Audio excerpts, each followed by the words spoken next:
Hiya, it's Etan. I'm here in my ancestral homeland of Altadena to introduce you to this fine-looking 1918 mansion called Villa Carlotta. It is fairly unusual for you to see that combination of that Spanish-style tile up on the top with the Arroyo River rock on the bottom that you see in a lot of craftsmen. On the inside, it's kind of the same. It's neither here nor there. It could work with any kinds of furnishings.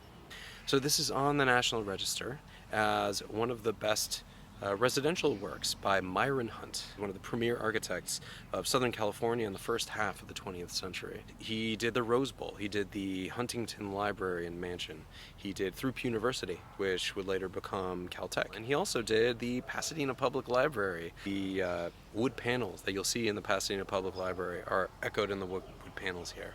It has a lot of the original tiles in the bathroom, a lot of the original wood, an accoutrement, telephones, little push buttons, an intercom system. It was one of the first homes in Altadena to have electricity wired into the original plans. And you'll get a sense of why when you learn more about who owned this house. So this was the summer home of Francis Wells and his wife Anna. Francis Wells was sort of the head of manufacturing for the Alexander Graham Bell telephone company in Europe.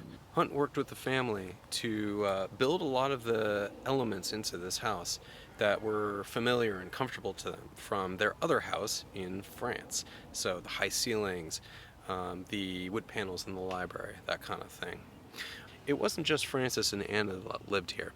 So they had a daughter also named Anna, who was living in Texas with her husband and 6 kids. And they lost everything in the Depression. And after that, they came to live with mom and dad here. So as you can imagine, it felt kind of busy with that many people, plus the maids and butlers and everything. So Francis and Anna moved back to their home in France, and Anna and her brood stayed out here. Anna ended up selling the house in 1956, but she still lived on premises in a back house until her death many years later. Despite all the Wellses that lived here, even more of them lived right around this house. So one of Francis's brothers commissioned a house just 2 doors down on Mendocino and Raymond called Rosewall. It's a beautiful craftsman-style home. And there was another brother that in 1926 moved into a house right over there. And I think a third sibling had another one right in here. This was a very Wells-rich community in the teens and 20s. Thanks for doing LA with me.